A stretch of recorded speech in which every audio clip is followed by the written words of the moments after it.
रात की तेज बारिश में एक लकड़हारा घने जंगल में एक पेड़ के नीचे खड़ा रो रहा था। हे भगवान, अब मैं क्या करूं? इतनी तेज बारिश में मेरी सारी लकड़ियां गीली हो गईं। अब मैं इन्हें बाजार में नहीं बेच सकता। मेरी बीवी और बच्चे भूखे हैं और खाली हाथ देखकर मेरे बच्चे सब टूट जाएंगे। भगवान, आखिर मेरे साथ कभी कुछ अच्छा क्यों नहीं होता है? ये कहकर उमेश लकड़ी के गट्ठर को नीचे फेंक देता है और जमीन पर बैठ जाता है। तभी उसकी नज़र अचानक पेड़ की जड़ में दबी एक पुरानी मिट्टी के घड़े पर जाती है और उसके भीतर से एक अजीब सी चमकती हुई सुनहरी अंगूठी निकलती है। अरे, ये अंगूठी कैसी है? अजीब सी चमक है इसकी। इसे पहन कर देखता हूँ। फिर उमेश वो अंगूठी पहन लेता है और कहता है, दिखने में तो ये अंगूठी बहुत अनमोल लग रही है। चलो, अब इसे साहूकार को बेच देता हूँ। कुछ पैसे तो मिल जाएंगे जिससे मेरी बीवी और बच्चे भूखे ना रहें। फिर उमेश वो अंगूठी निकालने की कोशिश करता है, लेकिन अंगूठी नहीं निकलती है। ये क्या हो गया? जब पहनी थी तब तो ढीली थी और अब इतनी टाइट कैसे हो गई? मैं इसे निकालने की कोशिश कर रहा हूँ पर ये निकल ही नहीं रही है। तभी अंगूठी से हल्की रोशनी चमकती है और आवाज आती है, जो तू मांगेगा तुझे मिलेगा। ये कौन बोल रहा है? मेरे सामने आओ। डरो मत, मैं एक जादुई अंगूठी हूँ। मैं तुम्हारी कोई भी 4 इच्छाओं को पूरी कर सकती हूँ। मांग ले तेरी जो भी इच्छा हो। उमेश मन ही मन सोचने लगता है, अगर ये सच में जादुई अंगूठी है तो मैं इससे ढेर सारा धन मांग लेता हूँ। गरीबी में मरने से अच्छा है कि मैं अपने परिवार को सुकून और अच्छी जिंदगी दे सकूं। ठीक है, मैं अपनी ख्वाहिश मांगता हूँ। मुझे ढेर सारा धन चाहिए। कुछ ही देर में ढेर सारा धन उसके सामने आ जाता है। अरे, सच में ढेर सारा धन आ गया। अब तो मैं बहुत अमीर हो गया। जल्दी से ये सारा धन लेकर घर जाता हूँ। मेरी बीवी और बच्चे बहुत खुश होंगे। उमेश धन समेट कर घर की ओर चलता है, लेकिन दूर खड़ा एक चोर ये सब देख लेता है। अरे, ये तो एक लकड़हारा है और इसके पास इतना सारा धन कहाँ से आया? जल्दी जाकर ये खबर सरदार को दे देता हूँ। सरदार सुनते ही बहुत खुश हो जाएंगे। फिर वो भागकर अपने सरदार के पास जाता है। सरदार, मैंने एक लकड़हारे के पास ढेर सारा धन देखा है। हमें किसी भी कीमत पर वो धन हासिल करना होगा। अगर ये धन हमारे पास आ गया तो हमें चोरी और तकलीफ से आजीवन मुक्ति मिल जाएगी। ये तो बहुत अच्छी खबर है। चलो, आज रात ही हम उसके घर में चोरी करेंगे। फिर दोनों उमेश का पीछा करते हुए उसके घर तक पहुंच जाते हैं। क्या हुआ जी? कुछ खाने को लाए हो कि आज भी खाली हाथ ही लौट आए? अरे भाग्यवान, देखो तो, मैं इतना सारा धन लाया हूँ कि अब हमारे बच्चे को किसी चीज की तकलीफ नहीं होगी। ये क्या जी, आप इतना सारा धन कहाँ से ले आए? कहीं किसी के घर में चोरी तो नहीं की? हे भगवान, मैंने आपको कितनी बार कहा है, कुछ भी हो जाए लेकिन गलत रास्ता मत अपनाना। चोरी नहीं की है अर्चना। बस यूं समझ लो, मुझे ये सब एक वरदान में मिला है। अब हम कभी भूखे नहीं सोएंगे और अब हम भी अमीर बन चुके हैं। तभी राहुल दौड़ता हुआ आता है। माँ, मुझे बहुत जोर से भूख लगी है। मुझे कुछ खाने को दे दो। हाँ बेटा, तुम थोड़ी देर रुको, मैं तुम्हारे लिए कुछ बनाकर लाती हूँ। मैं ये सब उठाकर मटके में डालकर जमीन के नीचे दबा देता हूँ ताकि कोई हमारे घर में चोरी ना कर सके। हाँ, आप ठीक कह रहे हो। फिर किसी को पता भी नहीं चलेगा। तभी सरदार और उसका साथी दरवाजे पर दस्तक देते हैं। इतनी रात को कौन हो सकता है? पता नहीं, तुम जाकर दरवाजा खोलो। अभी मैं इस धन को रसोई में छुपा देता हूँ। जैसे ही अर्चना बाहर जाती है तभी सरदार और उसका साथी अंदर घुस आते हैं। तुम लोग कौन हो? चुपचाप यहाँ से चले जाओ। हम यहाँ से तभी जाएंगे जब तुम वो सारा धन हमें दे दोगे। मेरे पास कोई धन नहीं है। देख रहे हो, मैं तो झोपड़ी में रह रहा हूँ, गरीब हूँ। मेरे पास कहाँ से धन हो सकता है? झूठ मत बोल। झूठ बोलेगा तो तेरे बेटे को मार दूंगा। नहीं नहीं, ऐसा मत करो। आप वो धन इन्हें दे दीजिए। हमारे बेटे से बढ़कर धन नहीं है। हम उस धन के बिना भी गुजारा कर सकते हैं। मैं उसे नहीं दे सकता हूँ। एक बार गरीब बन चुका हूँ, दोबारा नहीं बनना चाहता हूँ। सरदार राहुल के गले पर चाकू रख देता है।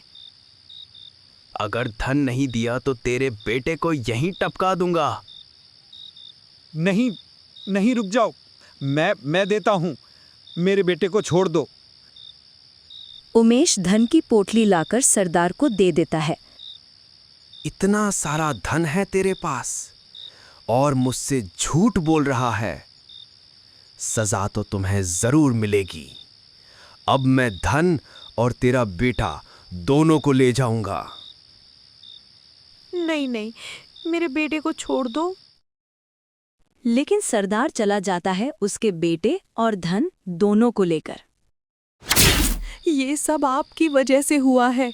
अगर आप वो धन पहले ही दे देते तो वो मेरे बेटे को नहीं ले जाता।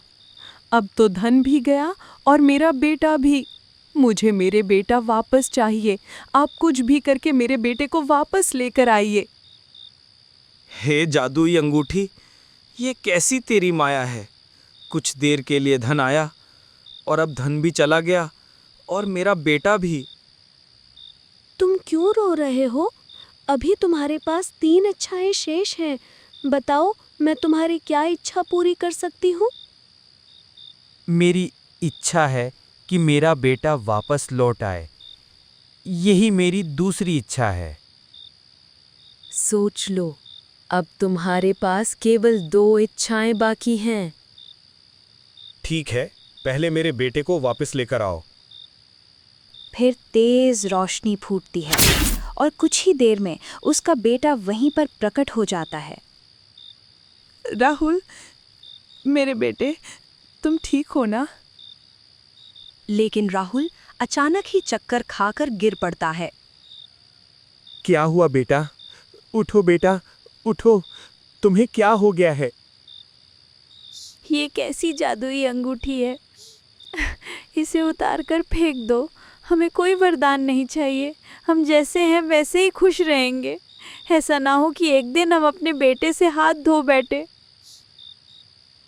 अर्चना, मैंने बहुत कोशिश की इसे उतारने की, लेकिन ये अंगूठी उतरती ही नहीं है। मैं क्या करूं? अगले दिन गरीबी फिर से लौट आती है। उमेश अपनी झोपड़ी में बैठा रो रहा था। हे भगवान, क्यों हर बार मेरे हिस्से में ही दर्द लिखते हो? थोड़ी सी खुशियां आई भी तो पल भर में छिन गई। मेरा बेटा बीमार पड़ा है, जेब में 1 पैसा नहीं है। बाहर देखो, ये बारिश भी जैसे मेरा मजाक उड़ा रही हो। लकड़ी काटने जाऊं भी तो कैसे? मांग ले। अपनी तीसरी इच्छा में जो मांगना है मांग ले। फिर ये मौका दोबारा नहीं मिलेगा। अब मैं इस बार कुछ ऐसा मांगूंगा कि मुझे फिर कभी कोई कमी ना रहे। ठीक है, मुझे बहुत बड़ा महल चाहिए और मैं उसका राजा बनना चाहता हूँ। ठीक है, तुम्हारी ये इच्छा भी पूरी होगी। कुछ ही क्षणों में उसकी झोपड़ी एक विशाल और भव्य महल में बदल जाती है। देखो अर्चना, हमारी झोपड़ी अब महल में बदल गई है। अब हमारे पास किसी चीज की कमी नहीं होगी। मैंने ये सब जादुई अंगूठी से मांगा था। लेकिन मुझे तो डर लग रहा है कि ये अंगूठी हमें किसी मुसीबत में ना डाल दे। उमेश तो बहुत ही खुश था, लेकिन उसकी पत्नी के मन में एक चिंता दबी हुई थी। ये दिन तो उमेश और उसके परिवार का बड़े ही सुख से बीता। लेकिन अगले दिन बाहर आओ उमेश, महाराज ने तुम्हें तुरंत महल में बुलाया है। महाराज ने हमें क्यों बुलाया है? तू रातों रात राजा कैसे बन गया और इतना बड़ा महल कैसे बना लिया? ये तो राजा के प्रति गद्दारी है, इसलिए महाराज ने तुम्हें बुलाया है। सैनिक उमेश को पकड़कर राजमहल ले जाता है। महाराज, ये देखिए, यही उमेश है जिसके अपने गांव में रातों रात महल खड़ा हो गया। तुमने रातों रात अपना महल कैसे हमारे गांव में बना लिया? महाराज, मेरे पास एक जादुई अंगूठी है, उसी की मदद से मैंने महल बनाया।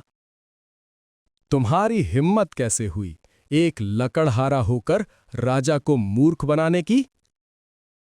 महाराज, मैं सत्य कह रहा हूं, मैं अपनी सच्चाई साबित कर सकता हूं, मुझे एक मौका दीजिए। लेकिन राजा ने उसकी बात नहीं सुनी। सैनिकों, इस गद्दार को ले जाओ और काल कोठरी में बंद कर दो, साथ ही इसकी सारी धन दौलत को जब्त कर लो। आप ऐसा नहीं कर सकते महाराज, मैंने इतने कष्ट झेले और फिर ये महल बनाया, आप हमारे साथ ऐसा क्यों कर रहे हैं? लेकिन सैनिक उमेश को पकड़कर ले जाता है और काल कोठरी में बंद कर देता है। वहीं उमेश रोता रहता है। हे भगवान, ये मेरे साथ क्या हो रहा है? मैं हर बार कुछ मांगता हूं और उसका उल्टा परिणाम होता है। अब मैं क्या करूं? यही अंगूठी मेरी सारी मुसीबतों की जड़ है। मैं अपनी मेहनत से अपनी जिंदगी जीना चाहता हूं। मुझे इस अंगूठी से आजाद कर दो। इतना कहकर उमेश उस अंगूठी को निकालने लगता है। क्यों नहीं निकल रही है अंगूठी? मैं केवल अपनी ईमानदारी और मेहनत से जीना चाहता हूं। मुझे क्यों सजा मिल रही है? जब तक तुम अपनी सभी इच्छाओं को मांग नहीं लेते, तब तक तुम मुझे नहीं निकाल सकते हो। उमेश क्रोधित अवस्था में अंगूठी से बोला, मैं क्या मांगू तुमसे? बोलो। जितनी भी इच्छाएं मैंने तुमसे मांगी, उसका उल्टा ही परिणाम मिला मुझे। आज तुम्हारी वजह से मैंने इस कारागार में बंद हो गया हूं। इसमें मेरा कोई दोष नहीं है। जैसी तुमने इच्छा मांगी थी, मैंने पूरी की है। लेकिन ये तुम्हारा ही दुर्भाग्य है कि तुम्हारे भाग्य में सुख नहीं है। अब तुम्हारी केवल अंतिम इच्छा शेष है। अपनी अंतिम इच्छा मांगो। अब मैं तुमसे कोई इच्छा नहीं मांगूंगा। वहीं दूसरी तरफ राजमहल में मंत्री जी, अब मैं क्या करूं? कुछ समझ नहीं आता। हमारे राज्य के लोग भूख से तड़प रहे हैं। उनके चेहरे पर सिर्फ निराशा है। हमें ऐसा उपाय करना ही होगा जिससे उनके दुख हमेशा के लिए दूर हो जाएं। महाराज, आप बिल्कुल सही कह रहे हैं, लेकिन हालात बहुत कठिन हैं। इस बार की भयंकर बारिश ने पूरे राज्य को तबाह कर दिया है। किसानों की सारी फसलें मिट्टी में मिल गईं। कई घर टूटकर गिर गए। लोग आश्रयहीन हो गए हैं। मैं जानता हूं मंत्री जी, पर प्रश्न ये है कि हम उनके लिए कर भी क्या सकते हैं? राजकोष में जो धन बचा है वो सबकी पीड़ा दूर करने के लिए पर्याप्त नहीं है। महाराज, सत्य यही है कि कोष अब लगभग रिक्त हो चुका है। हम बहुत सारा धन प्रजा को दे चुके हैं, लेकिन भारी बारिश के कारण हमारे राज्य को बहुत हानि हुई है। बचे खुचे धन से सबकी भरपाई संभव नहीं है। तो फिर एक ही उपाय है, राजगुरु को बुलाओ। ऐसे कठिन समय में हमें उनके मार्गदर्शन की आवश्यकता है। राजगुरु, हमारे राज्य पर आए संकट का कोई समाधान बताइए। हमें ऐसा उपाय चाहिए जिससे प्रजा सुखी और सुरक्षित रह सके। महाराज, ये संकट सामान्य उपायों से नहीं टल सकता। इसका अंत तभी होगा जब एक विशेष व्यक्ति आपकी सहायता करे। वो विशेष व्यक्ति कौन है राजगुरु?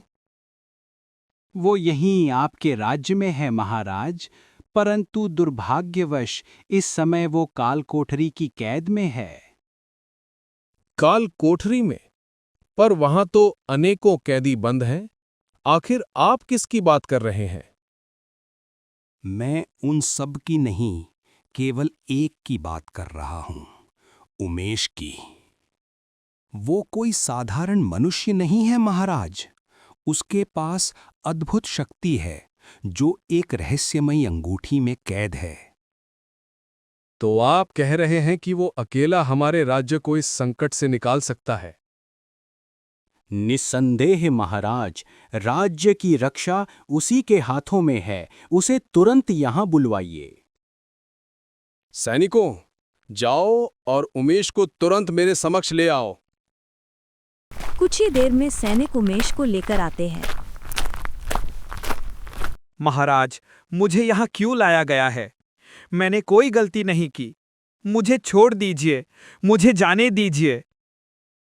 घबराओ मत उमेश, हमें तुम्हारी मदद चाहिए। मैं आपकी भला क्या मदद कर सकता हूँ? तुम्हें पता ही है कि पूरा राज्य इस परेशानी में है।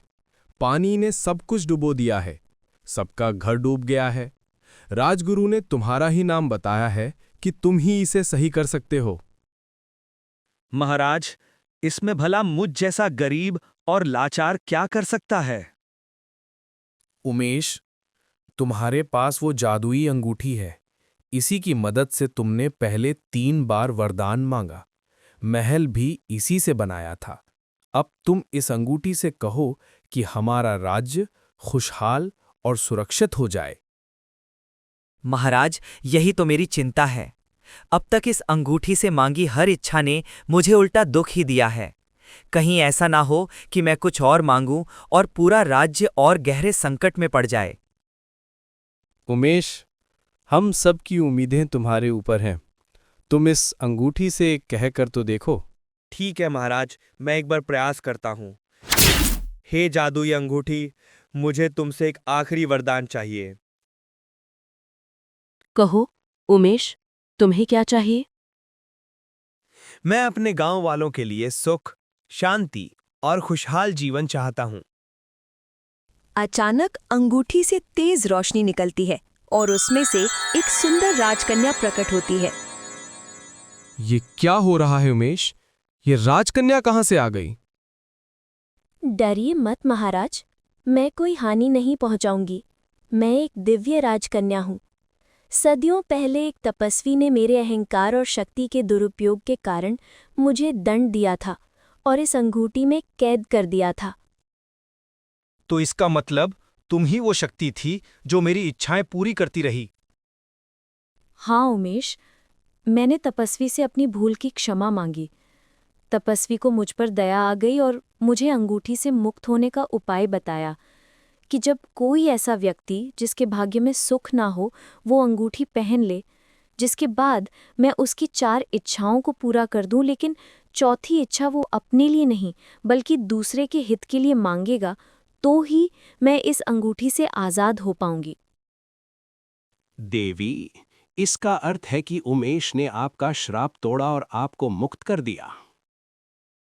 उमेश, तुम्हें अपने गांव को बचाने के लिए तुम्हें उस मटकी को ढूंढना होगा जिससे तुमने मुझे उठाया था। उस मटके की मिट्टी को लेकर तुम पूरे गांव में बांट दो। जब लोग उस मिट्टी को अपने खेतों में डालेंगे तो सबकी फसलें उग जाएंगी और जो खेत पानी से डूबे हैं वे हरे भरे हो जाएंगे। तुम्हारा धन्यवाद देवी, मैं ऐसा ही करूंगा। इतना कहकर राजकन्या तेज प्रकाश में विलीन हो जाती है। उमेश उस घने जंगल की ओर चल पड़ता है। थोड़ी देर चलने के बाद उमेश पेड़ के पास पहुंचता है और मटकी को देखता है। ये रही मटकी।